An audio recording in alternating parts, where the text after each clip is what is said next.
Schiff gesichtet. Jawohl, Ziel wird identifiziert. Frachter, macht kleine Fahrt. Jawohl, Herr Kaloin. Neuer Kurs 344. Kleine Fahrt voraus. Tiefe unter Kiel ist 1000. Jawohl, Herr Kaloin. Ein Drittel Fahrt voraus.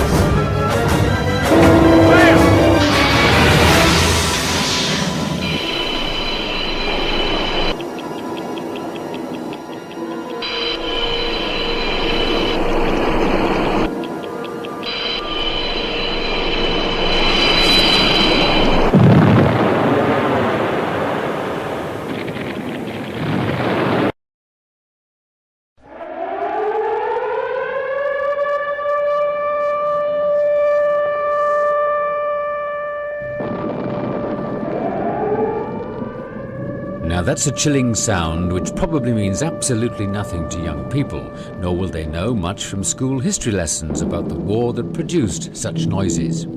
The odds are that very few people in Trinidad and Tobago realize just how many of their countrymen were in uniform during World War II. I'll tell you, no less than 30,000, 6,000 of them serving with British and Canadian forces overseas. Those who are left alive won't need a museum to help them remember the sounds of war. On the station that I was on, our station, West Drayton in Middlesex, one Sunday, 21 bombs, buzz bombs came over the station. It was the idea behind that was to bomb this number one signal depot, a world signal depot I was on. The bombs, it was a terrifying sound. People got used to it after a time. They would cut off over the station, but they didn't drop there. The engineer made the mistake of not letting it drop there. And it would cut off. We know that the bomb, you're not hearing the noise at all. And it would glide about 5 or 6 miles away. And that saved us. As I said, this Sunday we counted 20 bombs, and every time, when it was the third time when we went down into the bomb shelter, all of us decided, some Englishmen and West Indians, that we're not going down to the shelter, we're staying right there in the billet where we live, which we did. It was coming on to about the 15th or 16th bomb, we realized what had happened, that it would cut off and glide, which will save our lives, you know.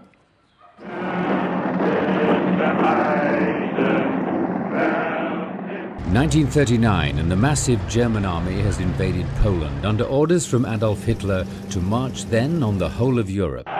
Zu verlangen, dass ein unmöglicher Zustand auf dem Weg von friedlichen Revisionen bereinigt wird und die friedlichen Revisionen konsequent zu verweigern. 1940, Hitler ignores Britain's final demand to withdraw from Poland, leaving Prime Minister Neville Chamberlain no alternative. This morning, the British ambassador in Berlin handed the German government a final note stating that unless we heard from them by 11 o'clock, that they were prepared at once to withdraw their troops from Poland, a state of war would exist between us. I have to tell you now that no such undertaking has been received, and that consequently this country is at war with Germany.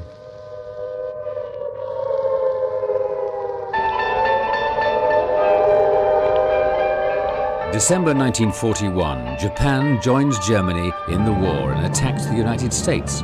The battle to control the Atlantic is on. Trinidad becomes of strategic importance to both sides.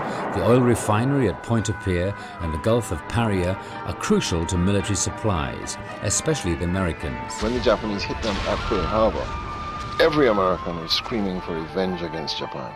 Gaylord Kelshaw, curator of the Military History and Aviation Museum he started at Chaguaramas, guides us through the rapid growth of the American Army in Trinidad. Now, when we're talking about Trinidad and World War II, we're talking about two completely different subjects. One being the Trinidadians who left here to go and fight abroad, all over the world for that matter. Right? They were in all the services, in all the theaters, you know. And the second distinct subject is Trinidad itself in World War II. And that divides into five basic areas. The first one being that this piece of water out here, the Gulf of Paria, is the largest natural harbor in the Western Hemisphere. And it's enclosed and it's defendable. So it became the natural terminus of the North Atlantic convoy route in the Battle of the Atlantic. And the Battle of the Atlantic was the most critical battle of the whole 20th century. There's nothing that could not be lost like that one, you know, the Battle of the Atlantic. And we were the southern terminus of the convoy route for World War II. So what took place here in the Gulf of Paria was just as important as what took place in the wastes of the North Atlantic, you know, or off the British ports in England. Right? So as the terminus, it became the hub for merchant ships. They would come from all over the southern hemisphere and gather here. And when they gathered into a convoy, they left here to go up through the Windward Passage to the US East Coast.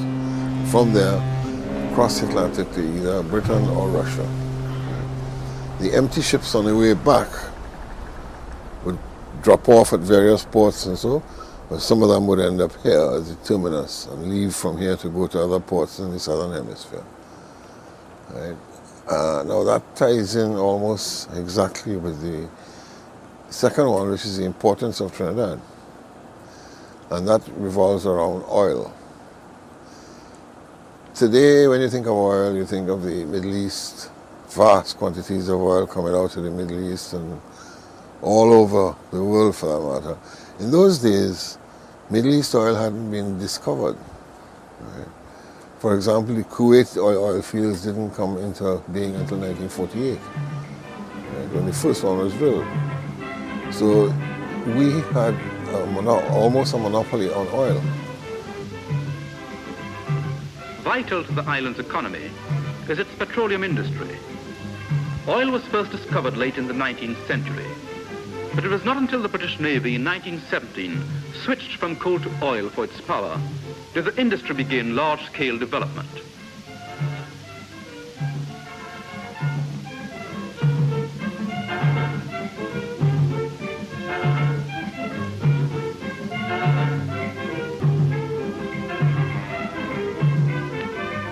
Giant symbol of this great industry is the glittering face of the Point-Pier refinery, which forms an impressive approach to the principal southern town, San Fernando. The oil refinery at Point-Pier was the largest in the British Empire. Right? And the oil refinery on the island of Aruba, just beyond here, was the largest in the world. Right? So the oil that kept the machine of war going came from this area. Right? That meant that the local forces in Trinidad were greatly expanded in World War II. Alongside them, you had the Americans. The Americans initially came here to make Trinidad the southern anchor of a ring of defenses 1,000 miles out from the Panama Canal to guard the Panama Canal. The Trinidad was the southern anchor, and the bases went to Lucia, Antigua, Bahamas in a ring 1,000 miles out, so that you could defend 1,000 miles from the actual target, which is the Panama Canal. Right? They started off by putting down 2 bases, and most people believe that that is where the American involvement came and went. But while this was going on, the Germans were fighting the Battle of the Atlantic, and they were looking for the easiest places to sink tankers above all else, because tankers carried the oil. And when America got involved in the war, the German U-boats came to the Caribbean. And the Caribbean became a major theater of war. 250 ships sunk just around Trinidad, just in the waters around Trinidad. 7,000 men killed just around our coast.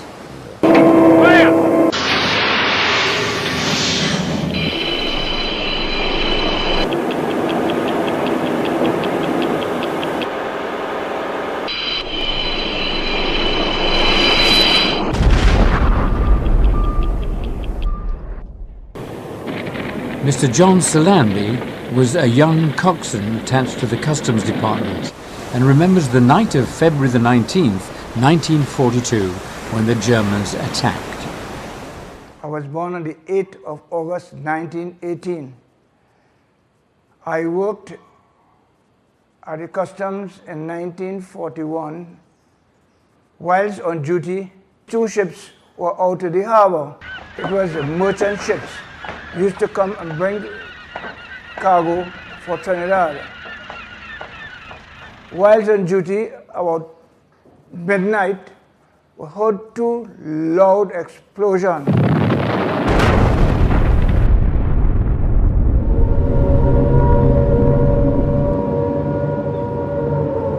And then siren starts blowing from outside in the sea.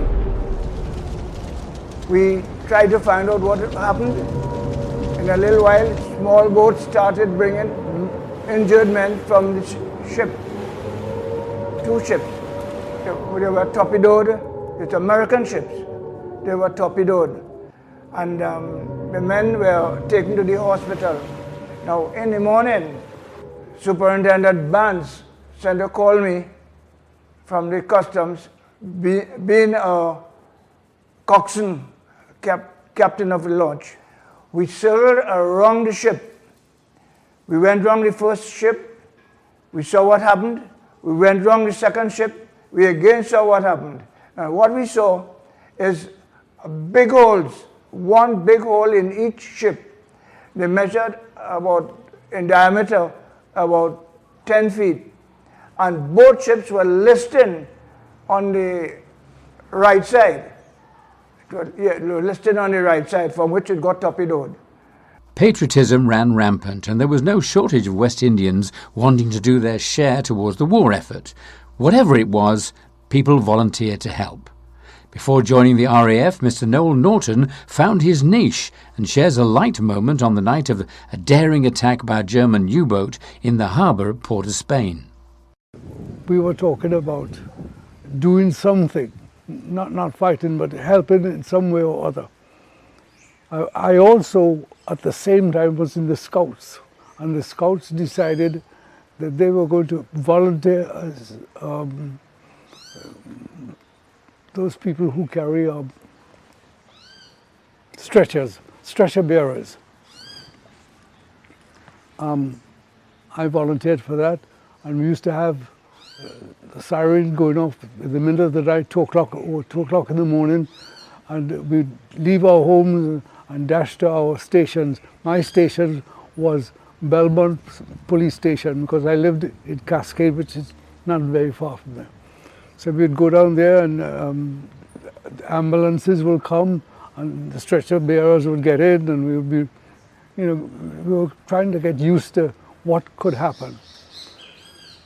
Well, the sad story is that there was one night when I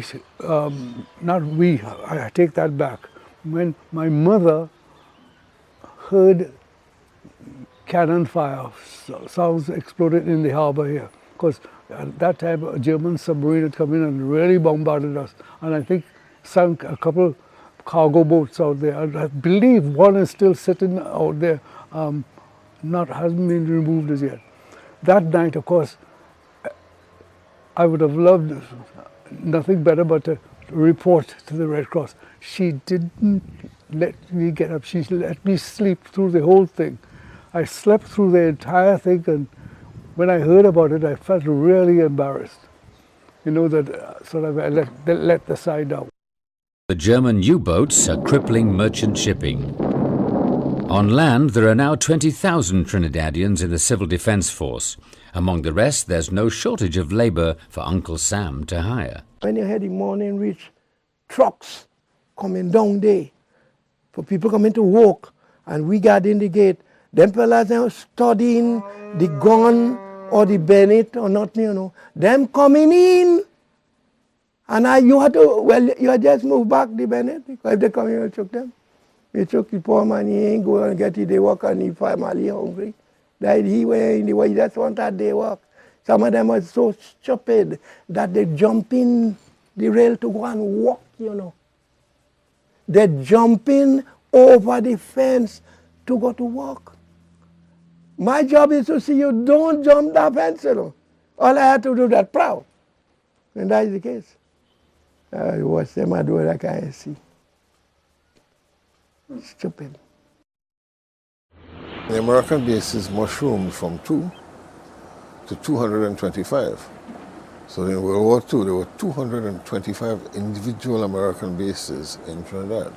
Just Trinidad alone, we're not counting Tobago, right? It's just Trinidad alone, 225 bases. The manpower jumped from 12,000 at the start to a normal garrison of 82,000. 82,000 Americans here. Then, in 1943, the Americans decided they had to invade Martinique, because Martinique was Vichy French controlled, and Trinidad was assigned as the invasion staging base. So here you had the support ships, battleships, aircraft carriers, landing craft, the attack transports, plus the 4 regiments that were assigned to invade Martinique. Martinique was controlled by the pro-German puppet government of Vichy France, and America could not get the Vichy French in Martinique to change allegiance. The garrison here, during that period, March to August 1943, rose to 135,000 Americans. Now, if you look at the population of Trinidad, at that time, it was 450,000 people. Take 130,000 Americans and add them to that, and you get an indication of what Trinidad was like. I mean, that's 1 in 3. A minimum of 1 in 3, right? 1 person in every 3 was an American.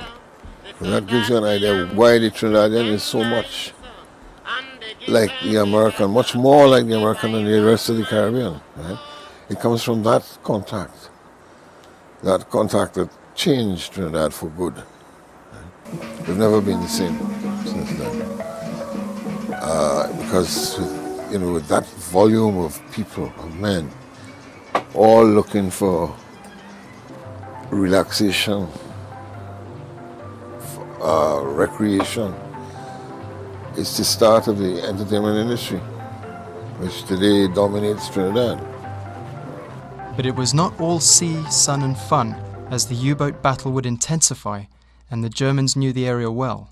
In fact, the Germans were coming to the islands long before the war even started. And the Hamburg American line ships were very, very prominent in the Caribbean before World War II. And you'll find a large number of U-boat captains served on those ships before the war. Captain Achilles was on a Hamburg American line ship that used to come to Trinidad regularly, right, before the war. So these fellas knew. They knew everything about the Caribbean and the Gulf of Paria and the islands. Every time Achilles got to Port of Spain, he would rent a little sailing boat and sail down among these islands here. Check out the bocas, so he knew his ground. You know? And so when he came in the Grand Boca and crept up into the harbour, he knew the area, he knew where he was going, he knew the depth of water, all that sort of thing. You know? The third thing was the actual battle against the U-boats. This became the anti-submarine base for the Caribbean, the largest anti-submarine base in the Caribbean. So here you had based destroyers, destroyer escorts, submarine hunters, and aircraft, a lot of aircraft combat aircraft based here to carry the fight. Because in May 1942, more ships were sunk in the Caribbean than anywhere else in the world. In fact, 70% of the ships sunk worldwide were sunk in the Caribbean. So it was crisis. It was a crisis time. Had to stop the Germans. Otherwise, they could have won the Battle of the Atlantic right here in the Caribbean by destroying what was here, what they could find here. They would ignore the North Atlantic, just tackle the Caribbean and cut off the supplies at its source. So the battle for the Caribbean was waged between, say, February 42 and the end of August 43, the real major battle. Right? And that meant that where you had one American squadron in 42, you had about 10 or 12 by 43. They're just constantly reinforcing here. Where you had one destroyer attached to Chaguaramas Naval Station in 42, you have about 20 attached in 43. They're constantly reinforcing to get to 130,000 Americans. And a lot of people lost their lives, not just the seamen in the merchant ships, but air crew from aircraft that were shot down by the submarines. Right? Ships that were sunk, warships that were sunk. It was quite a heavy loss of life, because in 1943 the Germans changed their operating procedure. Prior to that, if a submarine spotted an aircraft, it dived. But from the time the captain of the submarine went down into the submarine and closed the hatch, to the time when the submarine completely disappeared, there's a time lag. And in that time lag is when the aircraft would come in and drop its depth charges. But the Germans decided to put a lot of anti-aircraft guns on the submarine and tell the submarine captains, don't run, stand up and fight. And it was known as the fight back order. And it took the Caribbean by surprise. When these fellas turned the aircraft towards the German submarines, all of a sudden, instead of running, the submarine put some fearsome barrage. Right? And down, scratched one aircraft, right? So because the aircraft couldn't cope with that at all. Most of the aircraft were flying boats and so slow, lumbering, big targets. They didn't have too much chance. Once the Germans stood to fight, so the pilot would then have to learn a new set of tactics, how to feint and turn back, and feint and turn back, and feint and turn back to make the submarine use up its ammunition. The submarine would learn a new set of tactics, and now he turn back, now dive. Right? So by the time he turns back in, we're going, So it was like a cat and mouse game between both sides. And both sides lost. German submarines were caught and sunk. American aircraft were torn out of the sky. So the battle raged, the real battle.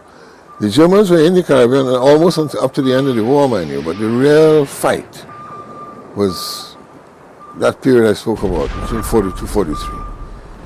They didn't stop coming here, but they stopped trying to win it here, after August 1943, which had cost the Americans not so much in men killed and whatnot as in resources assigned to the Caribbean. Where it was intended at the start with a minor little thing, a few men here and a few ships there and whatnot. That's where we ended up with 225 bases, because it was a major commitment. Well, there you have it, our first glimpse of Trinidad and Tobago's important role during World War II. In our next episode, we'll look at the deadly game of espionage against Nazi spies and sympathizers operating in Trinidad. And we'll talk to those who still remember the road to hell, the first jungle warfare training camp. Journey with us as we explore Wallerfield, the largest US airfield base in the Western Hemisphere. At that time, all of which were in Trinidad.